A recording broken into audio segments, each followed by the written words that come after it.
মে 2025 সেনাপ্রধান অফিসারদের উদ্দেশ্যে বক্তব্য দিয়েছেন। আপনারা জানেন গত কয়েকদিন ধরেই সেনাপ্রধানের নানান ধরনের কি বলবো যে বানরের মতো চক্কর খাচ্ছেন তিনি। এই বাদরামি করতে করতে তিনি বেশ কিছু এটাকে বলা চলে যে রাষ্ট্রের যে আইন, সে আইনকেও লঙ্ঘন করছেন তিনি। তো তাকে মনে করতে হবে যে তার মতো কিছু কুলাঙ্গার, কিছু আওয়ামী সেনাবাহিনীর কথায় পুরো সেনাবাহিনী উঠবে বসবে না। কিছু ইউটিউবারকে ভাড়া করে তারপরে তিনি নিজে যা মনে চায় তাই করতে পারবেন। এই দেশের মানুষ আওয়ামী লীগকে আবার ফেরানোর সেই মেজাজে নাই। আমি সেই অফিসারদের উদ্দেশ্যে তিনি কি বক্তব্য দিয়েছেন সেই বক্তব্যটা আপনাদেরকে চুম্বকাংশ শোনাবো, কারণ পুরোটা অনেক লম্বা। তার আগে কিছু কথা বলে নিই যে আমি আমার মনে হয় সেনাপ্রধানের এই বক্তব্যটা আপনাদের আগে গুরুত্বপূর্ণ জায়গাগুলো শোনা। সেটা হচ্ছে কর্তব্যরত অফিসারদের উদ্দেশ্যে সেনাপ্রধানের বক্তব্য 21 মে 2025। কর্তব্যরত ব্যক্তি ব্যতীত দেশের সকল সেনানিবাস ও জাতিসংঘ মিশনে মোতায়েন সকল সেনা অফিসার এই অনুষ্ঠানে যোগদান করেন। প্রথম অংশে সেনাপ্রধান অফিসারদের উদ্দেশ্যে প্রায় 30 মিনিট বক্তব্য রাখেন এবং এরপর প্রায় 1 ঘন্টা 15 মিনিট অফিসারদের প্রশ্নের উত্তর দেন। এখানে 2 নম্বরে বলা হয়েছে, সাধারণভাবে সেনাপ্রধানকে বেশ ক্লান্ত, খানিকটা হতাশ ও স্বভাব বিরুদ্ধভাবে উত্তেজিত দেখা গেছে। তার প্রাথমিক বক্তব্যে তিনি নিরলসভাবে কাজ করে দেশের প্রতি দায়িত্ব পালনের জন্য সেনাবাহিনীর সকল সদস্যকে অভিনন্দন জানান। তবে বিভিন্ন কারণে দেশের শান্তি শৃঙ্খলা সহ সার্বিক পরিস্থিতি সম্পর্কে তিনি হতাশা ব্যক্ত করেন। তার বক্তব্য ও প্রশ্ন উত্তরের পর্বের আলোচনার উল্লেখযোগ্য অংশসমূহ নিম্নরূপ। আচ্ছা, এখানে তিনি বলেছেন যে সার্বিকভাবে দেশে একটি অরাজক পরিস্থিতি বিরাজ করছে বলে তিনি উল্লেখ করেন। সময়ের সাথে পরিস্থিতির আরো অবনতি হচ্ছে বলেও তিনি উল্লেখ করেন। আইন শৃঙ্খলা বাহিনী, বেসামরিক প্রশাসন সহ সকল সংস্থা ভেঙে পড়েছে এবং পুনর্গঠিত হতে পারছে না।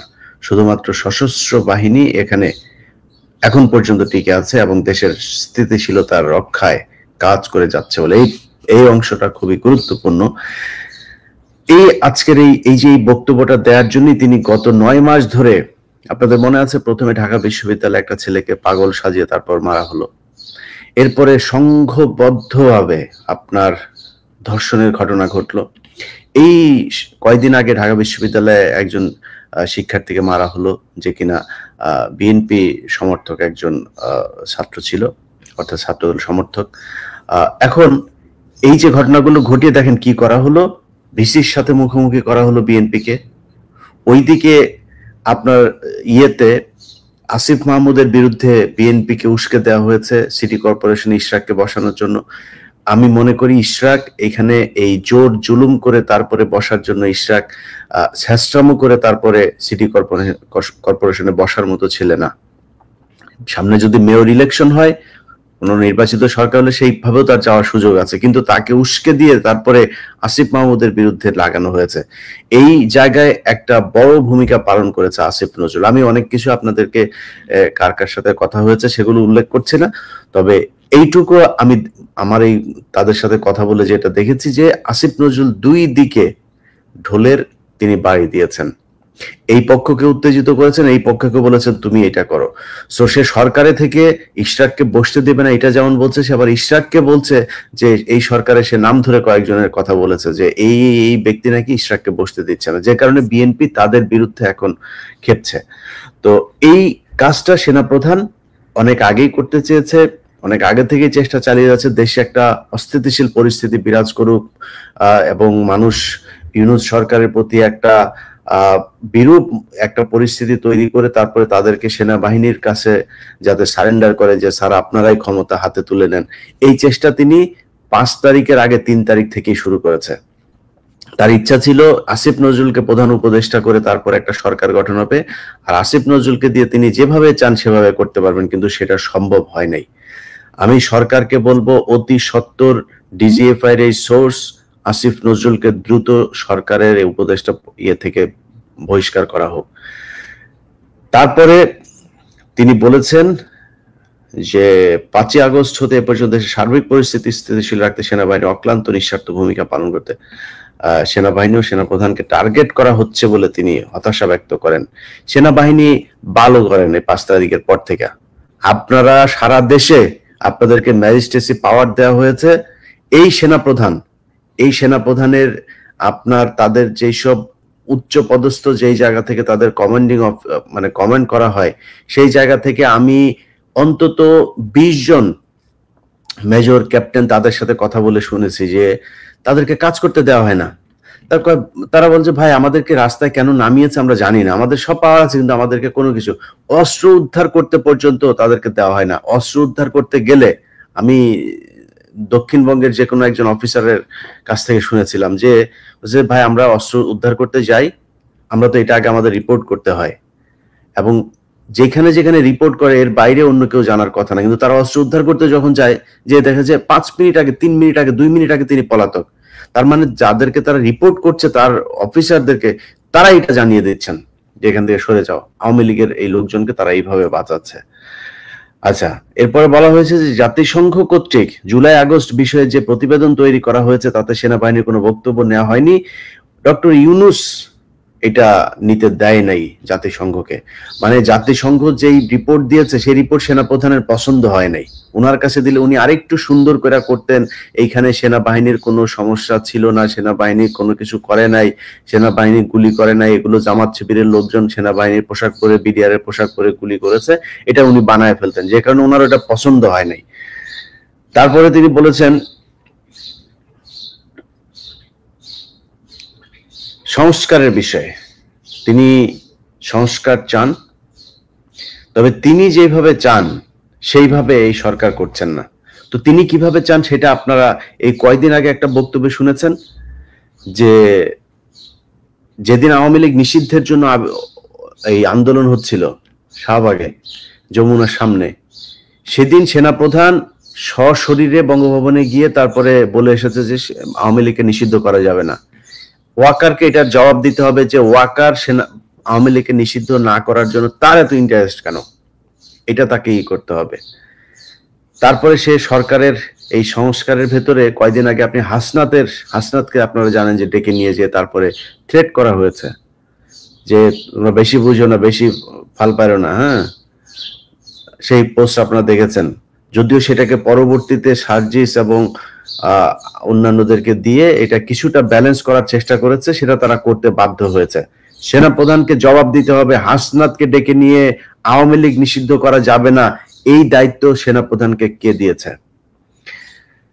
মানবিক করিডোরের মতো স্পর্শকাতর ও ঝুঁকিপূর্ণ সিদ্ধান্ত নেওয়ার এখতিয়ার বর্তমান সরকারের নেই বলে তিনি উল্লেখ করেন। তিনি বলেন শুধুমাত্র একটি নির্বাচিত রাজনৈতিক সরকারই যথেষ্ট পদ্ধতি অনুসরণ পূর্বক এরূপ সিদ্ধান্ত নিতে পারেন। তিনি করিডোরের বিশাল একজন বিরোধী মানুষ। সেনাপ্রধান, তোমার আম্মা শেখ হাসিনা এই পুরো বাংলাদেশটাই ইন্ডিয়ার করিডোর বানিয়ে রেখেছিল। এর আলাদা কোনো অস্তিত্ব পৃথিবীর বুকে ছিল না। এর পুরো সার্বভৌমত্ব স্বাধীনতা দখল করেছিল ভারত। তুমি কই ছিলাও?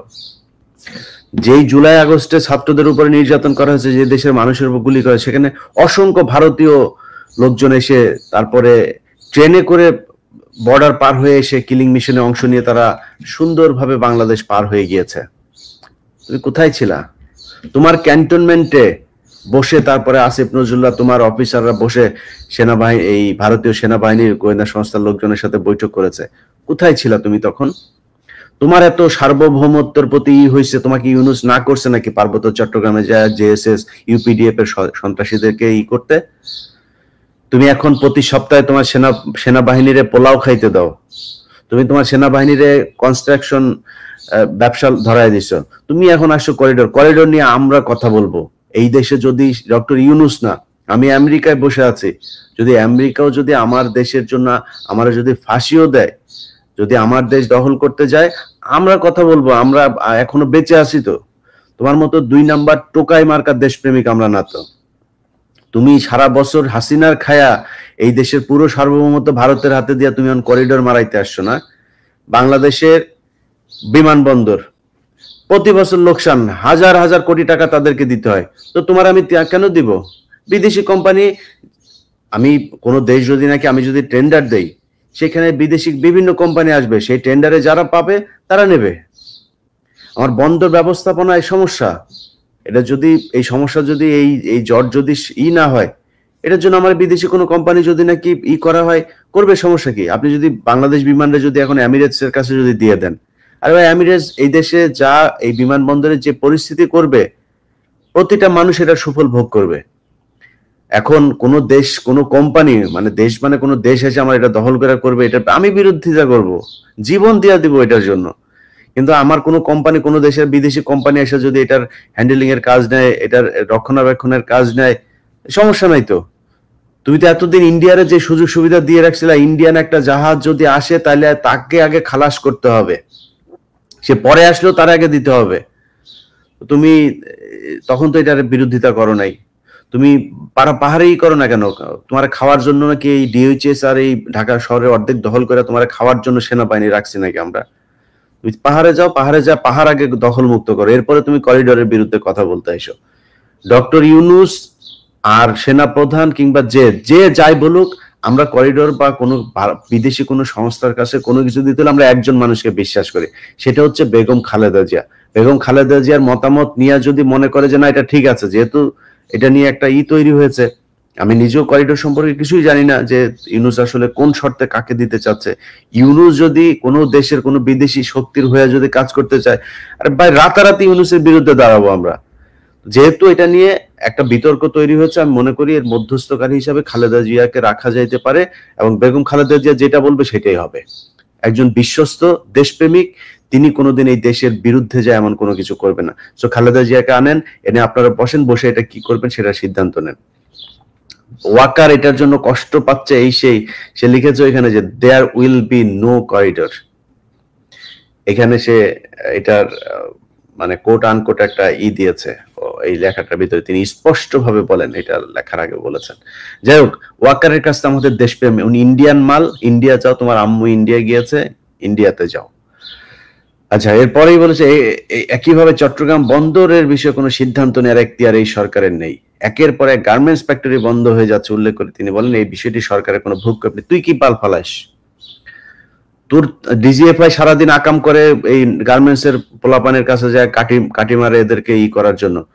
ওই বিভিন্ন কারখানাগুলো নষ্ট হয়ে যাওয়ার পেছনে তোর লোক দায়ী, তুই করছিস। ওই যে গাজীপুর এলাকায় এক ডিজিএফআই একটারে দিয়ে রাখছে, ব্রিগেডিয়ার জেনারেল একজন, এটা ছিল আত্মীয়, ওই সিলেটের ওই যে এক আছে না, ওই যে মাগুর একটা আছে না আপনার লন্ডনে পৌরসভার মেয়র বা কিছু একটা ছিল, তার আত্মীয়, তার সাথে ছবি টবিও আছে, আমার কাছে আছে ওগুলো, তারে নিয়ে এসে দিয়েছে। তো এরা তো সারাক্ষণ এই গুটিবাজি করে অস্থিরতা করে।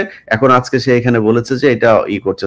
তোমার ম্যাজিস্ট্রেসি পাওয়ার দেওয়া হয়েছে না, তুমি সরকারের পার্ট তো তুমিও, তোমার সরকার তো সেই দায়িত্ব দিয়েছে। তুই এখানে না যায়, তুই এনে গুটিবাজি করে সারাদিন ভারতের সাথে, তোর বউর ফোন দিয়া তুই সারাদিন শেখ হাসিনার সাথে আলাপ মারিস কেন? তোর ওই জন্য তোর সেনাপ্রধান বানানো হয়েছে নাকি? তারপরে বলেছে যে গত 20 মে 2025 তারিখ রাতে অনুষ্ঠিত সভায়, এর পূর্ব রাতে সেনা ভবনে কোনো গোপন সভা হয়েছিল কিনা এ বিষয়ে সরকার কর্তৃক জিজ্ঞাসিত হন বলে সেনাপ্রধান উল্লেখ করে। মানে তো ওনাকে সেনাপ্রধান, এই রাষ্ট্রপ্রধান ডক্টর ইউনূস জিজ্ঞাসা করেছেন, সেনাপ্রধান যে কোনো সময় অর্পিত দায়িত্বের খাতিরে সভা আয়োজন করতে পারেন, তোমার শেষ কোনো সময় সরকার প্রধান জিজ্ঞাসাও করতে পারেন, তোমার এই আইন জানা উচিত। তারপরে খুব মজার একটা কথা তিনি বলেছেন যে গত 9 মাস ধরে সেনাপ্রধান হিসেবে অভিভাবকহীন হয়ে রয়েছেন বলে তিনি কয়েকবার উল্লেখ করেন। এ বিষয়ে তিনি বলেন যে তিনি একটি চাতক পাখির মতো একটি নির্বাচিত রাজনৈতিক সরকারের জন্য রাজনৈতিক নেতাদের দিকে তাকিয়ে আছেন। একটি নির্বাচিত সরকার সেনাবাহিনীর জন্য অভিভাবক হিসেবে দায়িত্ব পালন করবে। বাটপার, তোর সময়ে 2024 সালে নির্বাচন হয়েছে না? চাতক পাখির মতো এই পলিটিক্যাল দলের দিকে তাকায়াছিলি? তুই তো তাকায়াছিলি তোর আম্মার দিকে। তখন তুই খালেদা জিয়ার বাসায় যে তুই দৌড়ায় গেলি, বাটপাড়ির রাজনীতি মারাও, তোমার এই রাজনীতি আমরা বুঝি না। তুমি খালেদা জিয়ার বাসায় গিয়ে খালেদা জিয়ার সাথে এখন প্রীতি, তোর তো প্রীতি না করে উপায় নাই, তুই এই জন্য খালেদা জিয়ার বাসায় গেছি। 24 আগে কেন গেলি না? 24 আগে যায় খালেদা জিয়ারে কেন করলি না যে আপা ম্যাডাম আপনাকে লাগবে আমাদের? তারেক রহমানের ফোন করছিলি? বিএনপির কোন নেতারা ফোন করছিলি? তোর মা যা বলেছে তুই সেভাবে 2024 সালে নির্বাচন করে দিয়েছিস। এই দেশের মানুষ তোদের দিকে চাতক পাখির মতো তাকায় ছিল। তোরা কিছু করছিস এই দেশের মানুষের জন্য?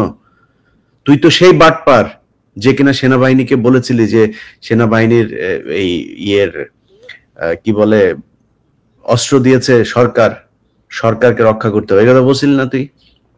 তোর এই রেকর্ডটা আমরা পাওয়ার চেষ্টা করতেছি, পাবো কিনা জানি না, পেয়ে যাইতেও পারি। তুই যে 3 তারিখ 2 তারিখ কি কি আদেশ দিয়েছিলি এইসব আমরা জানবো।